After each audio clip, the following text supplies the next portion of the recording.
अतीत में दबे पांव जो चैप्टर हम पढ़ने जा रहे हैं, इसमें आपने जो मैंने पीडीएफ शेयर किया था, आपने देखा भी होगा, शायद पढ़ा होगा।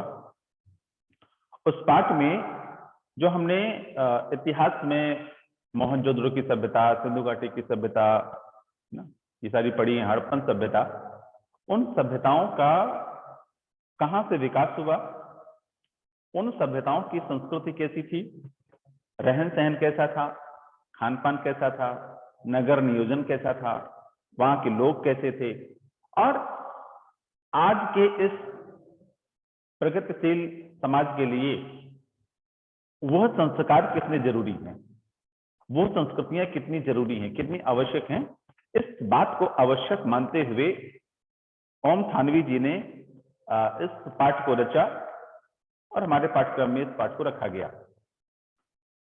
इतिहास हमें दिशा देता है, तो ऐतिहासिक नगर सभ्यता के विकास को दिशा देते हैं। अगर इतिहास हमको एक अपना नया जीवन प्रारंभ करने की एक दिशा देते हैं, तो जो ऐतिहासिक नगर हैं, उनका नगर नियोजन है, नगर की व्यवस्था है, वो सारी चीजें हमें हमारे विकास के लिए एक नई दिशा देते हैं। इसी संदर्भ में ओम थानवी जी ने जो ये यात्रा वृतांत के रूप में, एक कहानी के रूप में इस पाठ को रचा है, इसको हम यात्रा वृतांत भी कह सकते हैं और एक रिपोर्ट भी कह सकते हैं। ओम थानवी जी ने विभिन्न स्थानों की काल्पनिक यात्राएं की, कभी मूर्त रूप में यात्रा की और कभी काल्पनिक रूप में यात्रा की, तो एक इन्होंने एक रिपोर्ट बनाई, ठीक है, एक रिपोर्ट बनाई और रिपोर्ट के रूप में इस पाठ को, इस बात को प्रस्तुत किया, जो इस पाठ के रूप में हमारे सामने है। जो अब तक के ज्ञान में भारतीय भूमि नहीं, विश्व फलक पर, संपूर्ण विश्व पर जो घटित सभ्यता की सबसे प्राचीन घटना उतने ही सुनियोजित ढंग से पुनर्जीवित करता है। जो इस विश्व की सर्व प्राचीन घटनाएं थी, सर्व प्राचीन सभ्यता थी, चाहे वो हड़प्पन सभ्यता रही हो, मोहनजोदड़ो की सभ्यता रही हो, या सिंधु घाटी सभ्यता रही, जो भी प्राचीनतम सभ्यताएं थी, उन सभ्यताओं के बारे में ये पूरी रिपोर्ट, ये पूरी सूचना हमको पुनर्जीवित करती है।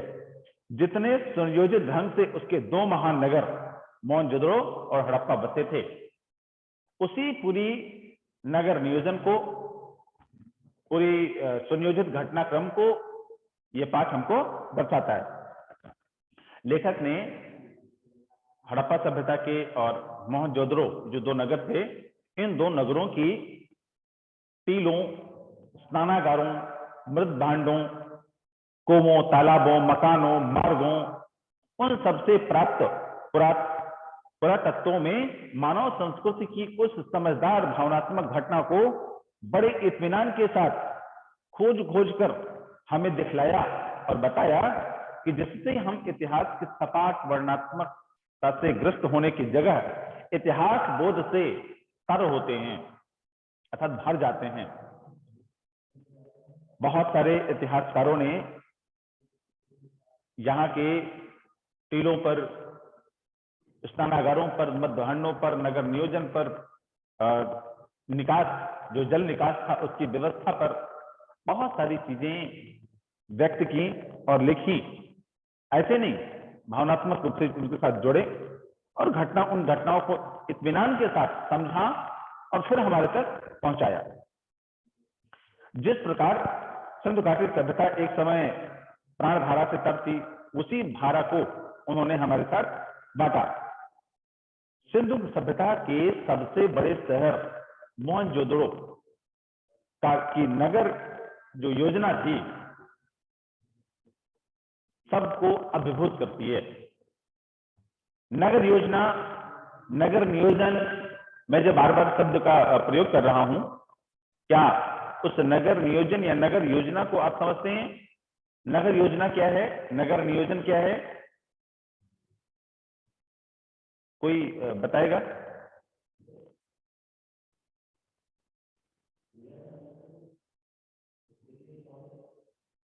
दृष्टि?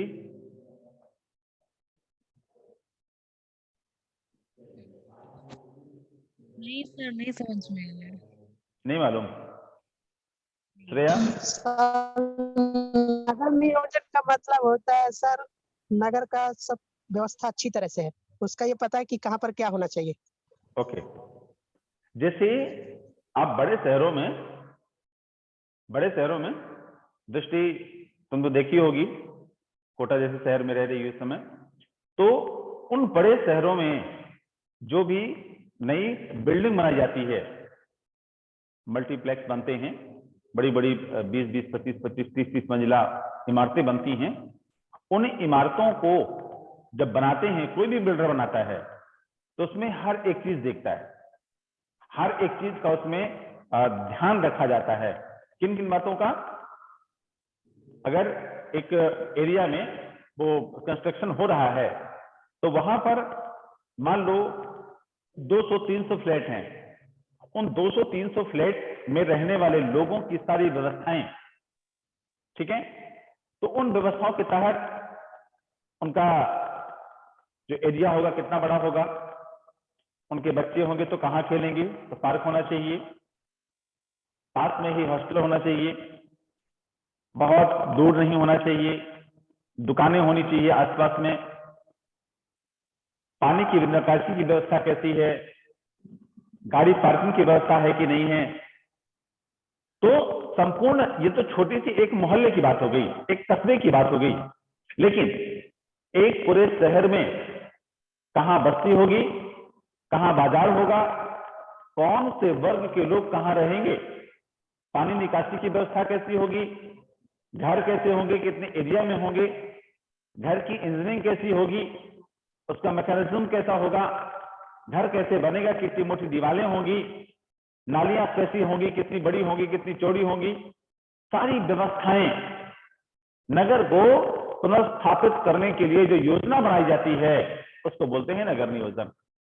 ठीक है, क्लियर? ओके, आगे बढ़ते हैं। आज के सेक्टर मार्का कॉलोनियों के निरस नियोजन की अपेक्षा ज्यादा रचनात्मक वह सभ्यता थी जो आज हम नोएडा में देखते हैं। ये फला सेक्टर, वो सेक्टर, वो सेक्टर, वो मोहल्ला, जाने कितने सेक्टर है वहां पर, कितने पार्ट हैं। क्या उन शहरी सेक्टर में विभाजित इस संस्कृति को क्या हम आधुनिक कह सकते हैं? बट संस्कृत, सुंदर, नियोजित नहीं कह सकते। नियोजित नहीं है, अपनी व्यवस्था देख ली, आगे की व्यवस्था छोड़ दिया, वो देखेगा अपना, फिर अगला आदमी उस व्यवस्था के अकॉर्डिंग अपनी व्यवस्था बनाता है। नहीं, यहां पर जो प्राचीन कालीन सभ्यताएं थी, उन सभ्यताओं के बारे में हम ये कह सकते हैं कि वो बड़ी सुंदर और सुयोजित, जो उनकी कलाकारी थी, कलाकारी तो ठीक अच्छी थी ही, लेकिन उनका जो नियोजन था, अर्थात काम शुरू करने के पहले जो उनका एक पूरा तैयारी करते थे, वो तैयारी सर्वश्रेष्ठ थी। पुरातत्व अपेक्षा मार्का कॉलोनियों की अपेक्षा वो संस्कृति ज्यादा अच्छी थी, क्योंकि उसकी बसाहट शहर के खुद विकसने का अवकाश भी छोड़ सकती थी कि अगर कल को शहर का विकास हो तो विकास होता रहे, उसमें कोई रोड़ा ना अटके। पुरातत्व के निष्प्राण पड़े चिन्हों में एक जमाने में आबाद घरों, लोगों और उनकी धार्मिक, आर्थिक, राजनीतिक व आर्थिक गतिविधियों का पुख्ता अनुमान किया जा सकता है। उस समय के लोग कितना क्या कैसे करते थे। वह सभ्यता ताकत के बल पर शासित होने की जगह आपसी समझ से अनुशासित थी। उस समय ना तो चुनाव होते थे, ना तो कोई मंत्री, विधायक, मुख्यमंत्री, प्रधानमंत्री, कुछ राष्ट्रपति, कुछ नहीं होते थे, कुछ भी नहीं। सारा नगर स्वनियोजित होता था। उसको उस सभ्यता के लोग, वहां के रहने वाले सामान्य लोग खुद से व्यवस्थित करते थे, खुद से सुचारू रूप से चलाते थे। सब एक दूसरे के साथ रहते थे, मिलजुल कर काम करते थे। उनमें भव्यता थी, आडंबर नहीं था। उनके अंदर भव्यता थी, अपने प्रति, अपने नगर के प्रति, अपने समाज के प्रति, लेकिन आडंबर नहीं था। उनकी खूबी उसका सौंदर्य बोध था, जो राज पोषित या धर्म पोषित ना होकर समाज पोषित था। आज हम जो भी काम करते हैं, दो चीजें, या तो राज पोषित होता है या धर्म पोषित होता है। हम अपने या तो राज्य को बढ़ाते हैं, देश को बढ़ाना चाहते हैं, या तो खुद के धर्म को बढ़ाना चाहते हैं। ये धर्म पोषित या राज्य पोषित। लेकिन उस समय के लोग न राज्य पोषित थे, न धर्म पोषित थे, वो समाज पोषित थे। वो समाज की पोषण करते थे। समाज को आगे बढ़ने के लिए एक नई दिशा के में हमेशा काम करते रहते थे। अतीत की ऐसी कहानियों और स्मारक चिन्हों का आधुनिक व्यवस्था के विकास की भेंट करते जाना भी लेखक को चोटता है। लेखक को यह पाठ लिखने की आवश्यकता क्यों पड़ी, यह रिपोर्ट बनाने की जरूरत क्यों पड़ी? उत्तर इसका देते हैं, कहते हैं, अतीत की ऐसी कहानियों, स्मृति चिन्हों, स्मारक चिन्हों का आधुनिक व्यवस्था के विकास अभियानों के भेंट चढ़ते जाना। पुरानी चीजें जो आधुनिक व्यवस्था के विकास के लिए, उन चीजों का हम भेंट चढ़ाते जा रहे हैं, उन चीजों को नष्ट करते जा रहे हैं। लेखक को ये कचोटता है, ये बुरा लगता है, यार ये कैसे होगा? अगर धीरे धीरे धीरे धीरे ये सारी चीजें ऐसे ही खत्म होती जाएंगी, एक दिन तो हम पूरे नष्ट हो जाएंगे, कुछ नहीं बचेगा। और इन्हीं बातों को लेखक मन में विचार करता है, सोचता है और इस पाठ की रचना करता है। ठीक है, मैं अब आपके साथ स्क्रीन शेयर करता हूं और पाठ को शुरू करते हैं। अभी तो हमने ये पढ़ा कि हम इस पाठ में क्या पढ़ने जा रहे हैं। ठीक है, स्क्रीन सबके साथ शेयर हो रही है? Yes sir. ओके, मैंने बताया कि ओन थानवी अतीत में दबे पांव, प्राचीनकालीन जो सभ्यताएं थी, उन सभ्यताओं के विकास में किन लोगों ने अपना योगदान दिया और वो सभ्यता आज के हमारे लिए कितनी आवश्यक है, उन बातों को आज हम इस पाठ में जानेंगे। अभी भी मोहनजोदड़ो और हड़प्पा, ये जो मैंने बताया अभी, दो सभ्यताएं थी, प्राचीनकालीन सभ्यताएं। आपने सामाजिक विज्ञान में इसको पढ़ा होगा।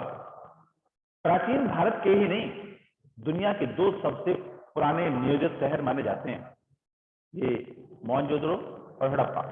ये प्राचीन कालीन दो ऐसे शहर थे जहां से मानव के विकास की सभ्यता का हमने दर्शन किया। ये सिंधु घाटी सभ्यता के परवर्ती यानी परिपक्व दौर के शहर हैं। जब सिंधु घाटी सभ्यता की खोज हुई, उसके बाद जिन नगरों की खोज हुई, ये तो सभ्यता की बात हो गई, फिर जिन नगरों की खोज हुई उनमें पहले खोज हुई मोहनजोदड़ो और हड़प्पा नामक स्थान की। और उस समय के ये उसके बाद के परिपक्व शहर हैं, परिपक्व दौर के शहर हैं, अर्थात जो उस समय की सभ्यता, सिंधु घाटी सभ्यता जब परिपक्व हो गई थी, उस समय ये दो शहर उदाहरण के तौर पर देखे जाते थे। खुदाई में और शहर भी मिले हैं, लेकिन मोहनजोदड़ो ताम्रकाल के शहरों में सबसे बड़ा है। जब ताम्रकाल था, स्वर्ण युग था कहें सभ्यता का, तो समय का सबसे पुराना शहर, सबसे बड़ा शहर मोहनजोदड़ो था। वह सबसे उत्कृष्ट भी है। कारण क्या है? व्यापक खुदाई यहीं पर संभव हुई। जो चीज इतिहासकार खोजना चाहते थे, जो चीज वहां जाते थे, वो सारी चीजें यहीं पर खुदाई संभव हो सकी, यहीं पर मिली। बड़ी तादाद में इस शहर में इमारतें मिली, सड़कें दिखी, धातु पत्थर की मूर्तियां दिखी, चौक पर बने चित्रित भाड़े दिखे, भाड़े मतलब बर्तन, मोहरे दिखी, जो मोहरे आप जानते हो सोने के सिक्कों को बोलते हैं, मोहरे दिखी, साजो सामान दिखा और खिलौने आदि, ये सारी चीजें मिली उस मोहनजोदड़ो नामक स्थान पर। सभ्यता का अध्ययन संभव हुआ। अब भाई जब कोई चीज मिलेगी तो उसका अध्ययन संभव होगा, कोई वस्तु ही नहीं मिलेगी तो अध्ययन संभव नहीं होगा। अध्ययन संभव हुआ। उधर सैकड़ों मील दूर हड़प्पा की ज्यादातर साक्ष्य रेल लाइन बिछने के दौरान विकास की भेंट चढ़ गए। जो एक दूसरा शहर था हड़प्पा, वहां पर रेलवे लाइन बिछी आधुनिक समय में, और उस रेल लाइन बिछने के कारण वहां पर बहुत सारी खुदाई हुई, बहुत सारा वनस्टीकरण हुआ, और उस आधुनिकीकरण के कारण विकास की भेंट बहुत सारे साक्ष्य चढ़ गए, बहुत सारे जो चीजें थी वो उस खुदाई में नष्ट हो गई, उस पर ध्यान नहीं दिया गया। मोहनजोदड़ो के बारे में धारणा है कि अपने दौर में वह घाटी की सभ्यता का केंद्र रहा होगा। जो सिंधु घाटी सभ्यता उस समय थी, उस घाटी सभ्यता का वो केंद्र था, क्योंकि सबसे बड़ा शहर था। और जब वहां पर चीजें खोजी गई तो बहुत सारी चीजों का वहां पर हमको दर्शन हुआ, यानी एक तरह की राजधानी हम मान सकते हैं। सबसे बड़ा शहर, साथ ही साथ बहुत सारी चीजों को अपने हृदय में समेटे हुए, छोटा नहीं, सबसे बड़ा शहर कहेंगे, उसको हम राजधानी मान सकते हैं। माना जाता है कि यह शहर 200 हेक्टेयर क्षेत्र में फैला था। आबादी कोई 85,000 थी, 85,000। जाहिर है 5,000 साल पहले यह आज के महानगर की परिभाषा को भी लांघता होगा। 100, 200, 10, 20, 50 साल नहीं, 5,000 साल पहले अगर एक नगर की जनसंख्या 85,000 थी, तो हम उसको, जो आज की आधुनिकतम लाखों की संख्या में होने वाले महानगरों की परिभाषा को हम इसमें लांघ सकते हैं कि वो जहां 25, 30, 40 लाख की संख्या है, शायद उस समय वो महानगर रहा होगा। दिलचस्प बात यह है कि सिंधु घाटी मैदान की संस्कृति थी, और पूरा मोहनजोदड़ो छोटे छोटे टीलों पर आबाद था। ये टीले प्राकृतिक नहीं थे, कच्ची और पक्की दोनों तरह की ईंटों से धरती की सतह को ऊंचा उठाया गया था, ताकि सिंधु का पानी बाहर पसर आए तो उससे बचा जा सके। ये उस समय की लोगों की निर्माण शक्ति थी, जो पूरा शहर टीलों पर रहता था।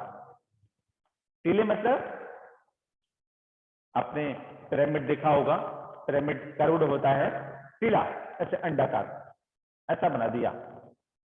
ईंटों, प्राकृतिक टीले नहीं थे, प्राकृतिक नहीं, उनको बनाया गया था।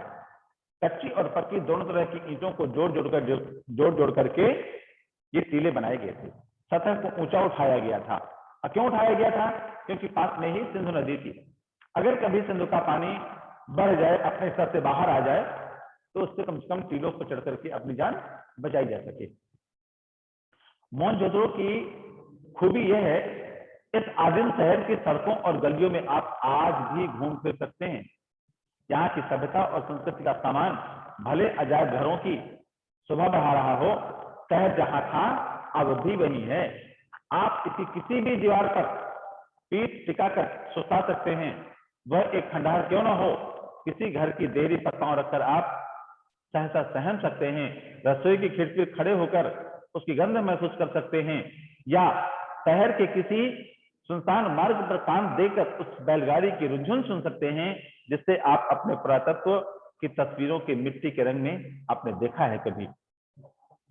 अर्थात भले ही यह शहर प्राचीन कालीन है, आज से हजारों साल पहले स्थापित किया गया शहर था, लेकिन आज भी हम इस स्थान पर जाकर के उन संस्कृतियों को देख सकते हैं, उनकी गली में घूम सकते हैं। उनकी संस्कृति या उनका सामान भले ही आज के म्यूजियम्स में, अजायब घरों में पहुंच गया है, लेकिन उनकी जो दीवारें हैं वो आज भी जीवित हैं। उनकी खिड़कियों पर बैठ करके हम झरोखों को देख सकते हैं। उनकी रसोई घर में बैठकर आज भी हम उनकी उस महक को एक महसूस कर सकते हैं, गंध को महसूस कर सकते हैं। या शहर के किसी भी सुनसान मार्ग पर अपना हम यूं कान लगा करके बैलगाड़ी की रुझान में सोच सकते हैं कि बैलगाड़ियां यहां अभी भी चल रही हैं। जिसे आपने पुरातत्व की तस्वीरों के मिट्टी के रंग में देखा है, आपने कभी मिट्टी के खिलौने के रूप में देखा होगा। सच है, यहाँ किसी आंगन की टूटी फूटी चिड़ियां अब आपको कहीं नहीं ले जाती। एक समय था जब उन मकानों की चिड़ियां आपको छत तक ले जाती थी, घर के किसी हिस्से से दूसरे हिस्से तक पहुंचा देती थी, लेकिन आज ये चिड़ियां किसी को कहीं नहीं ले जाती, केवल अपना दर्शन मात्र देती हैं। वे आकाश की तरफ अधूरी रह जाती हैं, लेकिन उन अधूरे पायदानों पर खड़े होकर अनुभव किया जा सकता है कि आप दुनिया की छत पर हैं, वहां आप इतिहास को नहीं उसके पार झांक रहे हैं। बस लेखक ने इस बात की ओर संकेत किया कि हम दुनिया के प्राचीनतम शहर मोहनजोदड़ो के जन्मदाता हैं।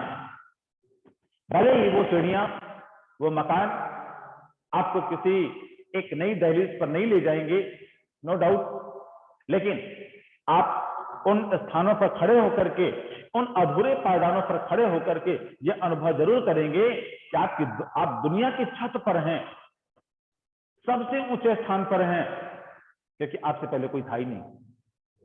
सबसे ऊंचे स्थान पर हैं, आप दुनिया की छत पर हैं। वहां से आप इतिहास को नहीं देख रहे, बल्कि उसके पार देख रहे हैं, क्योंकि आपने तो इतिहास शुरू किया था। आप उससे भी बड़े हैं, उससे भी श्रेष्ठ हैं। तो आज हम यहीं पर खत्म करेंगे बच्चों, ठीक है। आगे की क्लास में हम आगे का पार्ट पढ़ेंगे, क्योंकि आज बहुत कम लोग जुड़े भी हुए हैं। आज इतना ही, और कल की क्लास में हम इसके आगे पढ़ेंगे। ओके बच्चों? Yes sir. ओके।